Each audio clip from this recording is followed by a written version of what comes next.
Easter. Today, what I want to do today is just do a very easy overview of the resurrection narrative to see what happened on that day. You know, many of us, when Easter comes around, when the resurrection day is here, we sort of know what to expect in church and stuff's going to be different.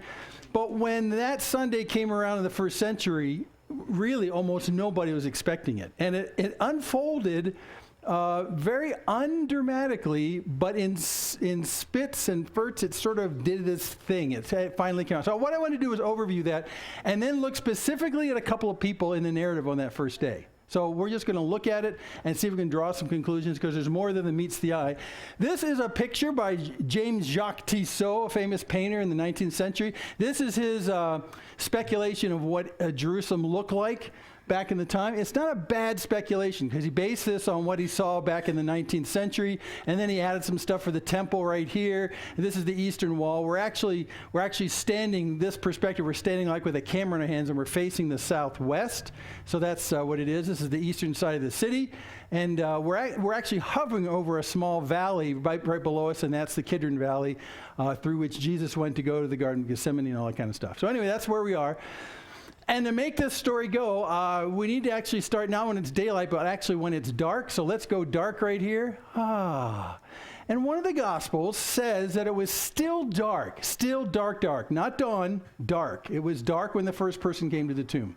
And it sets it apart from some of the other narratives. So when it was still dark, according to John, Mary Magdalene, seemingly all by herself, comes to the tomb. She discovers that the rock's been rolled away, which is impossible to do. It takes a team of men to move that stone. And when she looks inside, it's empty, so she immediately sees this. She's confused. She runs back, and she tells Peter and John and says, look, I went there, and there's nobody in the tomb. And not only that, but someone, hooligans or something, someone has rolled this stone away. And that's verboten, because at the time, everyone knew, including all of Jesus' enemies, knew that he claimed that on the third day he'd rise from the dead. So all of his enemies, the people in power, said, listen, if he gets away with this, if they steal his body, people will think that he prophesied his own resurrection, and then he'll become some kind of demigod, and then we'll have a big trouble on our hands, and it's just going to get all out of control. And so let's make sure no one can fake the resurrection. So do you remember how they did this? This is actually how his enemies in a way validated what happened. They sent a bunch of soldiers right there to guard the tomb so no one could come there. And even Rome put a seal on the rock that covered over the entrance to the tomb. Now the seal is not something that's impenetrable. What it is, it's a political statement by Rome that if you break this seal without the authority to, you'll be put to death. In fact, if you want to do a fun Google search, if you're into Google, we're going to do a fun Google search. Look for the picture of the seal that was broken when they opened Tutankhamun's grave, because that seal was still across the entrance to King Tut's tomb. So go look for a picture, an image of King Tut's tomb and the seal. It's actually a series of small ropes, and one of them is fastened with wax or some other gummy stuff to the rock, and one of them is fastened to the actual entrance to the thing, and you have to break that. When they first went to King Tut's tomb, they saw that, and they looked at each other and said, should we break this? It's kind of creepy. But before they did, they took a picture of it. Go look at it, because that's almost identical to what they did on Jesus' tomb. They put the seal there, which said to everybody, you can't bust this seal without Rome coming down on your head. So that's what they did. And that's why she was surprised when she got there, and this impossibly heavy stone was open. This seal, which brought down the power of Rome on top of your head, was broken. Who would do this? And on top of that, the soldiers were gone. So crazy stuff happened. So she goes and tells Peter and John. Peter and John, they go running to the tomb. They confirm that indeed it is empty. But it says in that gospel, they still don't understand what's going on or why it happened. And then they leave and go back to the other guys.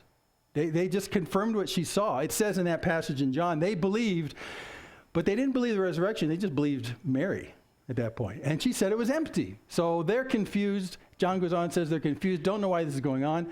Mary ends up remaining behind at the tomb, and then she sees some angels, and then right after that, she encounters the risen Jesus. And he says to her, I'm ascending to my Father and to your Father. So it's a one-to-one encounter right there. And at that point, she says, well, I've got new information. So she goes back to the apostles, goes again, she reports to them of having seen Jesus.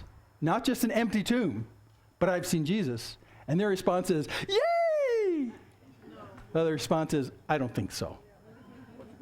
That's right. And in fact, this is one of the fingerprints of the fact that this particular account in the Gospels is not probably, but very real. Because if you're going to write a false gospel, you wouldn't entrust the first understanding of the empty tomb to people with such low credibility as women. Sorry, it's saying it's the way it works. But in all the accounts, it's not only Mary, but others as well. So they're the ones, and sure enough, they are disbelieved. Now, it gets to be sunrise, and some of the other accounts of the Gospels say this is actually after sunrise, so the sun's coming up. And now we have another set of women, Joanna, Mary, the mother of James, and some other women. They arrive at the tomb after Mary Magdalene's been there. And they're greeted by one, it looks like one, and then two angels. It's easily explained when you look into a tomb, you'll usually see the head or foot of the place they place a body. It says the angels were at the head and foot. They probably saw one when they looked in, and then when they actually went in the tomb, they realized there was two of them there. So there's two angels right there, sitting at the ends of where Jesus' body should be, and they say, he's risen as he said. They're quoting Jesus. Listen, he's risen, and he said he would. So don't take our word for it. He told you that. Okay. He's risen. Tell the disciples that they'll meet Jesus in Galilee. So trembling, it says. They were just trembling. They ran as instructed to bring the message to the disciples. They were so terrified that in the passage it says they didn't talk to anyone along the way. They were terrified. As they're going, they bump into Jesus.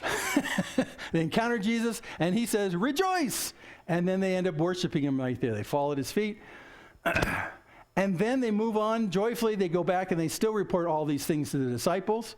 And they relate this message from Jesus to go to Galilee, and you'll see him there. You'll meet him in Galilee. And so they bring that message to them, and they report it not trembling, but joyfully now.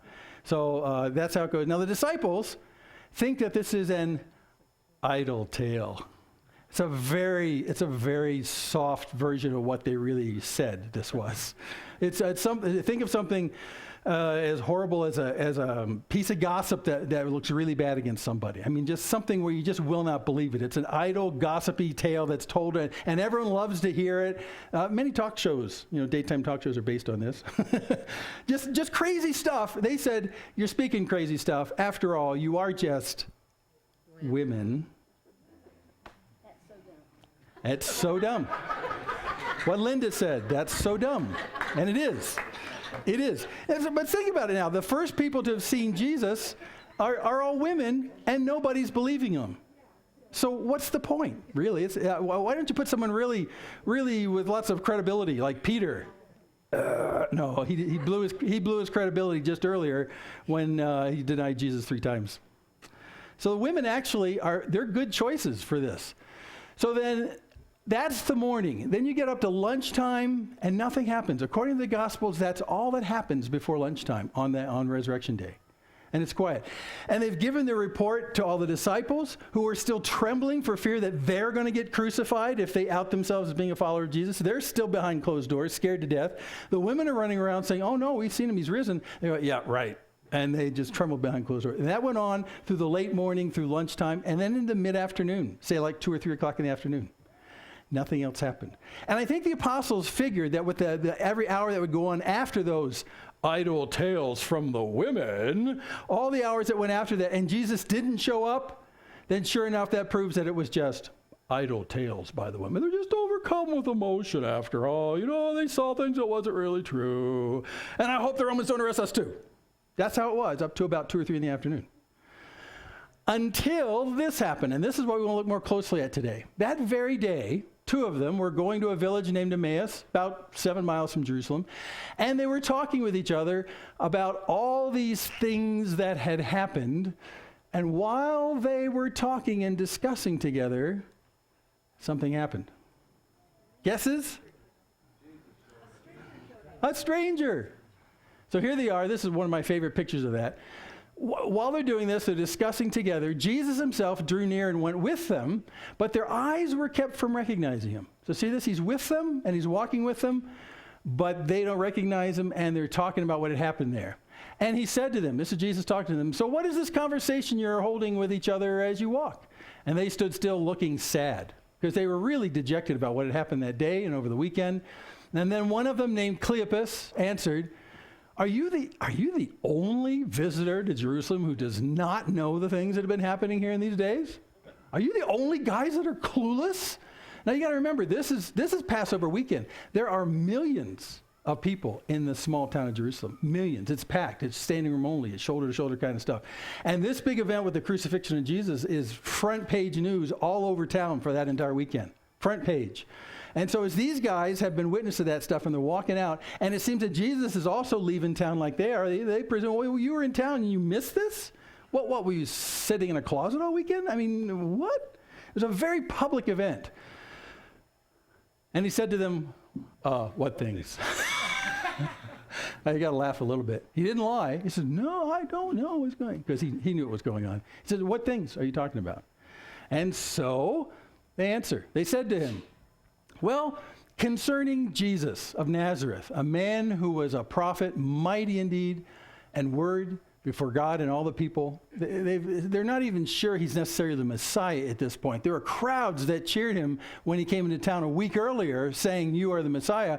But these guys are leaving town saying, well, Jesus, which was, by the way, a semi-common name, Jesus was. So you have to qualify that, the Nazarene, the Nazareth guy, Nazareth Jesus.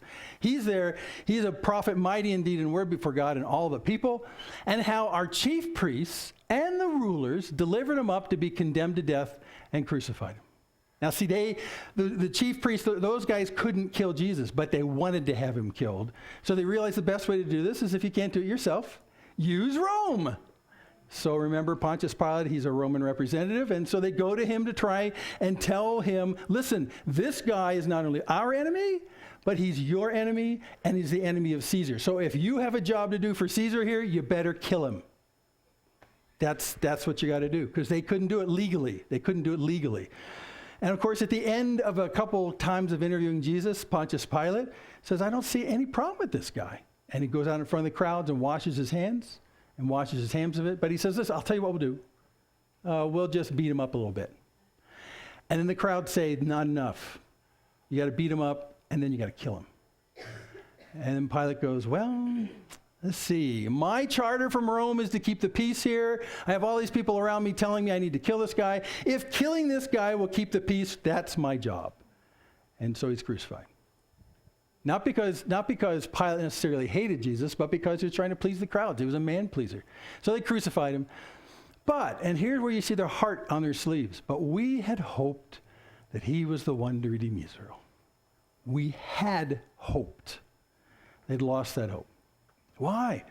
Well, because if he's going to redeem them from Rome and redeem Israel out of Rome, the captivity of Rome, then he's got to come militarily, because after all, Rome is a military captor. We're under their thumb because of their military. So when Jesus comes as the Redeemer, he's going to come militarily, and he'll free us from Rome. By the way, last week at this time, they could say he came into Jerusalem on a donkey, fulfilling a scripture from the Old Testament saying, when you want to know when you got your king coming? When he comes into town riding a donkey. And he did that exactly a week earlier. We had hoped. But they'd lost their hope. Their expectations were just not fulfilled. This can't be the guy because he's dead. We had hoped he would be the one. Yes, and besides all this, it's now the third day since these things happened. That was 3 days ago he was killed. And listen, he's still dead. So in the festivities of the weekend with Passover and with the longer festivities that are coming up, they just decide, you know what? we're going home. We had hoped. We had hoped to see the most stupendous thing ever for the nation of Israel. But he didn't come through. And in fact, instead of Jesus overpowering Rome, Rome overpowered Jesus. So we're going home. Emmaus is about 7 miles outside of Jerusalem. The only reason we know that is because they said so.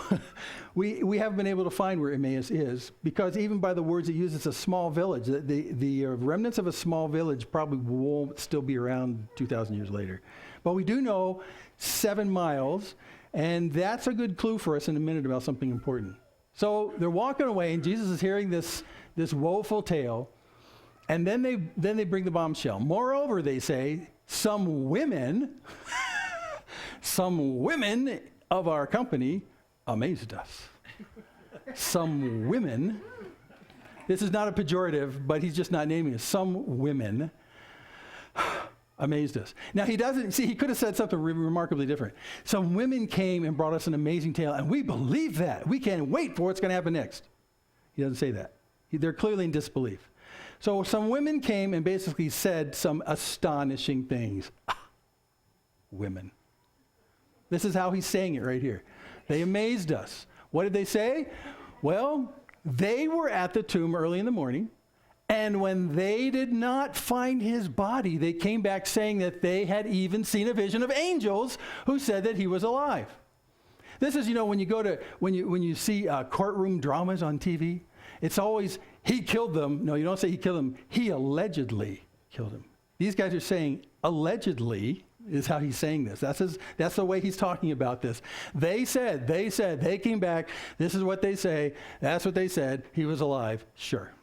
So some of those who were with us went to the tomb and found it just as the women had said, but him they did not see.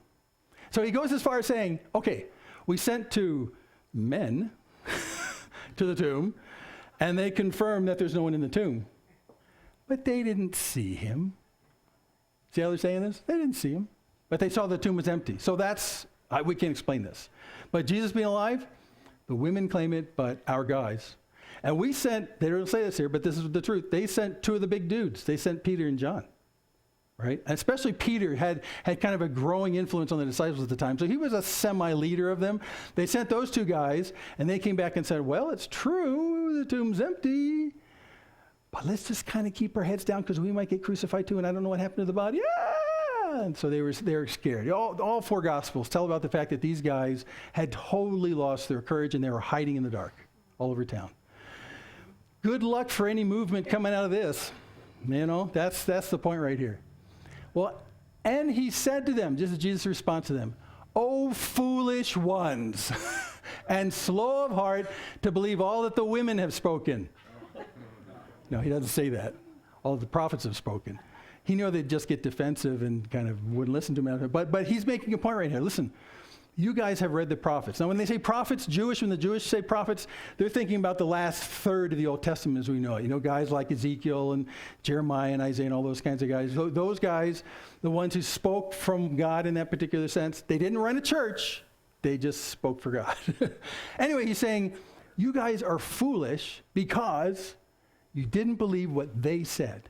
Or in other words, he's saying to them, you should know better.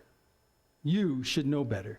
Now, another distinction as well, back in the first century, there was a difference between who was allowed to be taught in shul, in the Jewish school, who could be taught in school and who couldn't. And largely the women were not taught. There were some exceptions, but largely they weren't taught. They weren't that familiar with the prophets or with the Old Testament. They knew some of it based on verbal traditions, and they would repeat a lot of things, but they weren't as well taught as the men. So here's the men who had read the Old Testament. They were taught. Even if they were fishermen, they were taught. They should know better. So what Jesus is telling them, which is almost an astonishing thing to us, is that this should not have surprised anyone who'd ever read the Old Testament. It says there that this is going to happen. And he goes on and berates them somewhat. Was it not necessary that the Messiah should suffer these things and enter into his glory? Don't you know this isn't an accident? That it's actually necessary? It's necessary that this should happen. That's what the Old Testament will tell you about this sacrifice and the resurrection. It's not an accident. It's not just predicting an accidental future. It's saying that this is the foreordained plan of God, and it's necessary that this happens today. And they should know better. They should know better. When someone tells me, you should know better, I have one of 2 reactions. The first reaction, which is not always good, is, oh yeah? That's my snappy comeback. My better reaction is, I don't know anything about that. Tell me. Tell me what you're talking about. Well, clearly they're in that attitude right here. They don't storm off and say, yeah, your mother too. They don't say that. Here's what he goes on and says.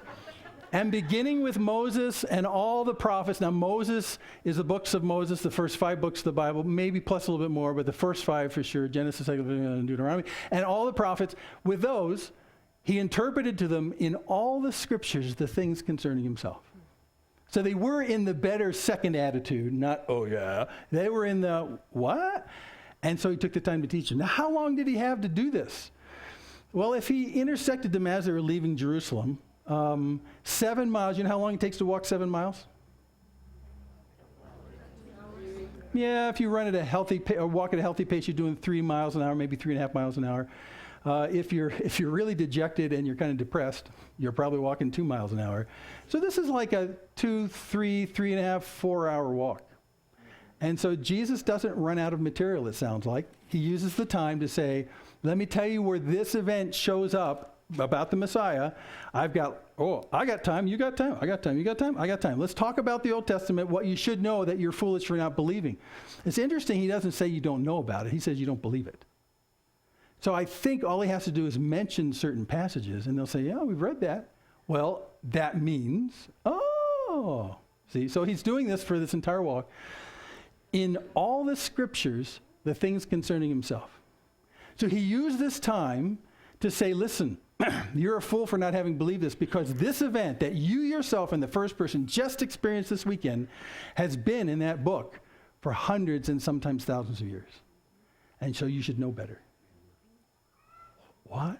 Wouldn't you have loved to have been in on that conversation? I'd have a notebook going, that's a good one. Whoa, that's a good one. So they're doing this entire conversation, and they drew near to the village to which they were going. This is Emmaus. And he acted as if he were going farther, but they urged him strongly. This is really, they really put it on, and they put an arm on him. They urged him strongly, saying, stay with us, for it's toward evening, and the day is now far spent. So this is why we know they probably started this trek in the mid-afternoon. You give it maybe three plus hours to walk to Emmaus from Jerusalem, and now it's dinner time and the sun's going down. By the way, this is also in the springtime where the number of hours in the day in the evening are the same. So the sun's going down around 6 o'clock in the afternoon. They probably started mid-afternoon, 3 o'clock in the afternoon. So they're walking this entire way. Now it's getting dark. Now it's dinner time. And you really shouldn't travel on those roads, especially out in that direction without some kind of protection. It's not safe. Stay with us, for it's toward evening, and the day is now far spent. And I want you, before we move on, I want you to notice this. He acted as if he were going farther. There's nothing in scriptures that doesn't have traction for us. So just file that away for a second. Okay, so he went in to stay with them. Okay. And when he was at table with them, he took the bread, and he blessed and broke it and gave it to them. And their eyes were opened, and they recognized him. Now, why? I don't know. I don't know why they didn't recognize him to start with. I don't know why they didn't recognize his voice. These guys are disciples. But for some reason, in God's economy, it was important for them to just be listening to a stranger rather than listening to Jesus. I sort of get that, because the impact of understanding the resurrection, you don't hear anything after that. You're just going, whoa. You just can't hear anything. So he comes as a stranger, and at this point, he drops that so they can recognize him. Maybe there's something in the breaking of the bread, because Jesus often was the one who started the meals by breaking the bread with his apostles. But now they know who he is. Which, by the way, is when they're going to stop listening. They recognized him, and he vanished from their sight. Oh, come on. Hey, it's you. I've got a where'd he go? What? Well, they just had 3 hours of the Old Testament proving the resurrection. So they have enough to digest, to tell you the truth. I mean, I think they can't take any bit more. But everyone's reaction to the risen Jesus was always somewhat manic, which makes sense, because it's such a remarkable thing, this guy who you love so much, and to watch him go through this excruciating death, and to doubt that maybe the entire movement had stopped over the weekend because it was quiet for a long time, and then there he is. Well, so he vanishes. So what did they decide to do? Dun, dun, dun, dun, dun, dun, dun, dun. They said to each other, hey, did not our hearts burn within us while he talked to us on the road, while he opened to us the scriptures? Did we just kind of go, hey, this, right? As your brain is understanding and your heart's going from being trembling and depressed, and somewhere bubbling up toward the surface is this hope, right? Because as you start to understand that this event wasn't accidental, but it was actually not just predicted, but it was planned because it was necessary. then everything starts to shift in your weekend's experience. It's not an accident. We didn't misjudge who this guy was. We thought ours was the problem, not Jesus's. We thought Jesus would overpower Rome and Rome overpowered him. But hey, that's our problem because we misjudged Jesus. And now they're starting to think, well, maybe we didn't, because the Old Testament said this is exactly according to plan. Well, if this is exactly according to plan, well, what's that all about? And more importantly, what's next if he's alive? I mean, can you see this? They're changing in front of our faces. So they rose that same hour. It's dark now. And they go back to Jerusalem. Maybe at 4 miles per hour or 5 miles per hour. So maybe it only took an hour and a half or so. We're not sure. But they rose. They went back to Jerusalem. They found the 11 and those who were with them gathered together, saying, the Lord is risen indeed, and he's appeared to Simon. So they find some other guys there who say, listen, there's some appearances that are happening. And then they get a chance to relate, verse 35. Then they told what had happened on the road and how he was known to them in the breaking of the bread. Now, there's more in this account in Luke 24, and I encourage you to read it. But I want to stop right there and make some observations, because this is really an astonishing thing. If I wrote the Bible, let me take a drink. If I wrote the Bible, I would have written this whole section way different. Way different. That's not my stupidest look. I can make more stupid looks than that. If I wrote the Bible, this is what I would have written for the road to Emmaus. It would have gone like this. If it was fiction, by the way. The same day, 2 of them were walking in the country traveling to Emmaus. They talked about the things that had taken place over the last 3 days. And as they were conversing and reasoning, a voice close behind them said, "What are you two talking about?" And when they stopped and turned, there was Jesus himself following them. They were ecstatic. They embraced and they fell to their knees in worship. And after instructing them to go back and tell the other disciples, Jesus vanished. That's what I would write. Wouldn't you write that? But, I mean, that makes a whole lot of sense. What else does Jesus have to do to prove that he's risen? All he has to do is just show himself, boom, and they go back and they tell the apostles. Isn't that the whole point of the Emmaus story? To prove that he exists and go back and tell the apostles? What did I leave out? No. Well, I would have left this out. And beginning with Moses and all the prophets, he interpreted to them in all the scriptures the things concerning himself. Now that tells me something super important. Because if Jesus' intention with the 2 guys to Emmaus was just to prove that he's risen, go tell the disciples, then that's all he had to do. That's virtually all he did with the women. Isn't that enough? Don't you just have to do that over and over again with a bunch of people who go back and tell the apostles, oh, we saw him. Oh, yeah, we saw him. Did you see him? Oh, I saw him. Oh, yeah, sure, I saw him. Isn't that all you have to do? But in this particular case, Luke's account, it tells us that Jesus spent 3+ hours teaching them about what the Old Testament says about this. Now, when you read stories in the Bible, you can just accept them and say, well, you know, I don't have any reason to believe they're fictional. I believe that they're probably historical and true. But, you know, things happen the way things happen, and you really can't glean anything from the way things happen. But you can, because we have a God in whose sovereign providence orchestrates the unfolding of events through people, even when they don't know it. So in this particular case, it was deliberate on God's part to not just have Jesus show himself, but to change their thinking about the resurrection. Do you see that? Very important right here. It's evidence. It's very important. So let me tell you what we glean from this, because the addition of that just tells us tons. God deliberately wrote it this way. He made the events transpire this way to show us that he wants us to understand with our minds. The Bible is meant to be understood. That's the very obvious carryaway from this. Jesus says, you foolish guys, let me tell you what's in the Old Testament. Now wake up and listen. Here we go. He took the time, hours, to not only watch their hearts change and to prove by his presence, but also to change their thinking. And he quoted the Old Testament while he did it. The Old Testament is not impenetrable. It's full of things that are very easily understood. There is some mystery there, and it's fun to wrestle over those mysteries. But what Jesus is doing with the 2 guys walking to Emmaus is reminding them what they've already read and having them think and put the puzzle together from what they already know. It's understandable. It's understandable.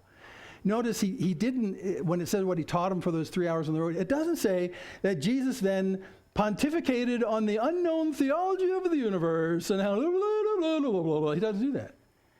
he pulled passages out of Moses and the prophets and said, look, what does this tell you? The Bible is understandable, and he wants us to be changed in our minds as well as our hearts. God wants to help us in our unbelief. See, Jesus could have come up and said, what's wrong with you guys? You should know this. You've been taught from this since you were little kids, since your bar mitzvah. You should know this like at the top and bottom of your hand. Haven't you read the Bible? You guys are idiots. How foolish you are. I'm going to find some other disciples. You guys are losers. Well, that's not the Jesus I know. He wouldn't do that. But instead he says, I see you're not believing. He already rebuked them for that. Let me help fix your unbelief. Passage. What time is it? Oh, we got 2 more hours. Passage. I want to help you in your unbelief. Remember, there was a guy in the New Testament who said, Lord, help me in my unbelief. And Jesus doesn't say, loser. He says, okay, I can help you with that. That's an amazing thing. God wants to help us in our unbelief. And he's going to do that by engaging our minds with what's written. And again, because of that, our belief is founded upon facts and not emotions. So when these guys could go back to the disciples couldn't make the mistake of what they might have done with the women's reports. They might have thought with the women's reports, we're just hearing a bunch of emotion. They want Jesus back so much.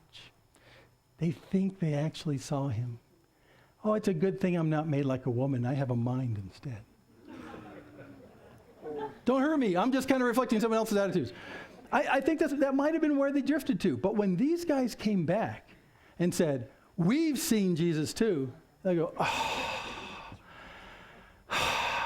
they just wanted to see Jesus like them. No. Let me quote some scriptures for you. And when they would do that, they'd say, oh, wait a second. I think you've got something here. I think this is actually a predetermined plan on God's part. I think this is deliberate. I think this might even be necessary. And so they could speak to them fact to fact, Bible passage to Bible passage, right? And to a disbelieving person who's not seen Jesus, and by the way, everything in your whole future hinges on the reality of this resurrection. You want some real proof. You want some real money on this. You really want to know what this is. And so they could come back and say, there it is. You look at it yourself. You've read this. What do you think? Right?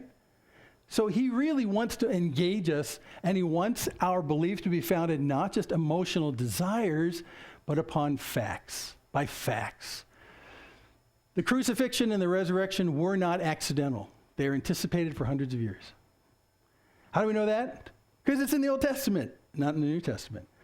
How do we know that the Old Testament was written before Jesus' resurrection? Dead Sea Scrolls, 3 words. Dead Sea Scrolls. That's actually the easiest way. Before the Dead Sea Scrolls were discovered, if you don't know much about them, before they were discovered after World War II, late 40s, I think 47, 48. 47? Thanks. Okay, 47, in some unknown caves that overlook the Dead Sea, the northern end of the Dead Sea. There were these jars that had all these written things in them, and that's the Dead Sea Scrolls. Well, when they pull the Dead Sea Scrolls out and they catalog what's written on these, there are portions of every Old Testament book except for Esther. Every Old Testament book except Esther in there. And one, quite prominently, Isaiah, is there in its entirety. Now, when they dated these collections, and very conservatively dated these collections, they figured that they were probably put in the ground there somewhere 150 to 200 years before the birth of Jesus. So they've already been in the ground a couple hundred years.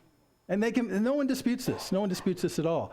So when you read the Old Testament and it talks about the necessity and the reality of the crucifixion and the resurrection, they were already laying in a cave not even 100 miles away from where Jesus was crucified, saying it was going to happen, and they were penned 2 centuries before.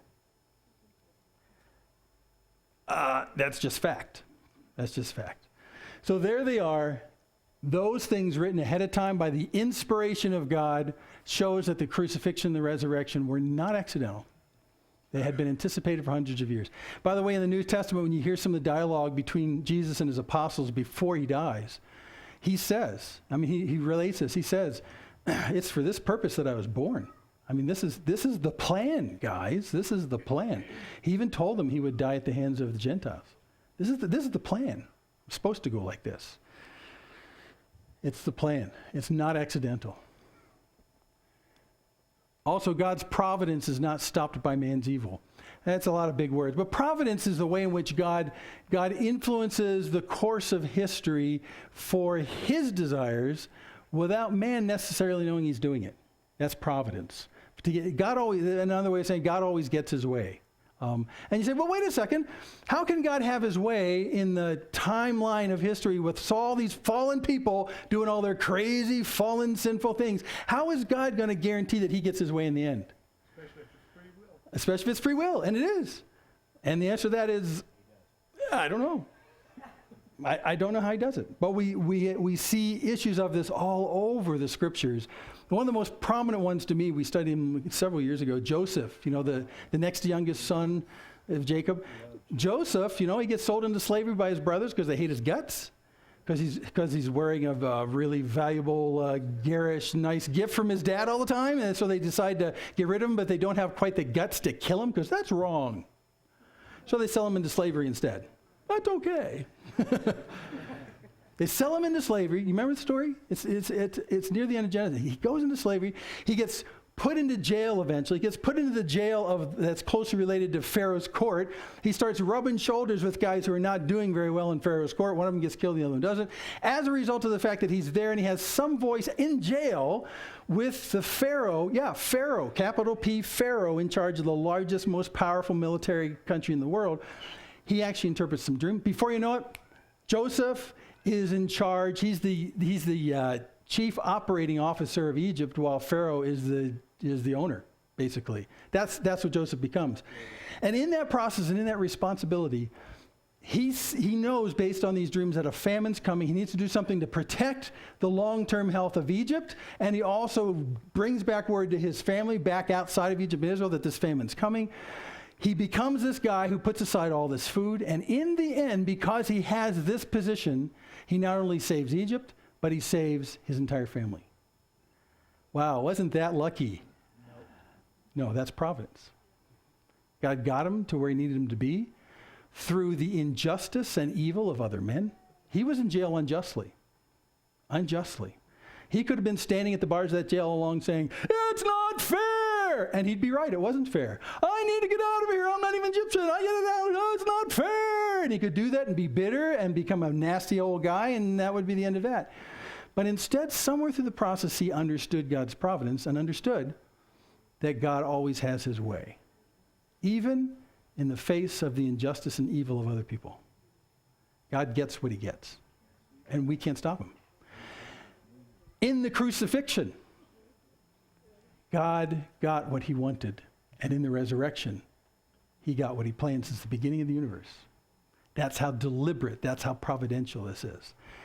But wait a second, you're talking about hordes of religious authorities, selfish power mongers, the Pharisees, the Sadducees. These guys weren't God's supporter. These guys were just power hungry dudes. And then you got Rome. Rome's taken over the world, and they're using these guys as vassal powers to control everything. These are all bad people, both sides, unjustly, kangaroo courts, they put them to death. How in the world can God still be in control when you got people like that?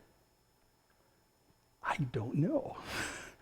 But the crucifixion and the resurrection had been planned since the beginning of the universe. God's providence can't be stopped by powerful men. And you start to see this. This is really true. Well, let's start to wrap this up. There is the necessity of the resurrection. We talked about it a lot because it was planned for. That's how we know there's a necessity for all of that. Now, I finished doing this. And I still had a problem because remember I said that when God unrolls these stories, he does them to teach us something. In that whole Emmaus Road story with these guys, he's teaching us that he wants us to understand. He wants us to grab what he has pre-written for our benefit. So we get it not just with our hearts, but with our heads. And he's willing to help our unbelief by doing that. I get that. That makes a whole lot of sense when I look at the story of Emmaus. But what perplexed me at the end of the study, well, it's this bread thing. So he acts like he's going on, right? And then they say, no, strongly encourage him to come in. And he comes into the house. He changes his mind, it looks like. He comes into the house. They sit down, they eat, and then he's gone. Why did you do that? You ever thought about that? Why did God orchestrate that to happen? So I paced around for most of the week saying, okay, God, I get the message from the first half of Emmaus that you want to actually give us understanding from your word and that your word, I get that. That makes a ton of sense. I love that. I wished I could be there.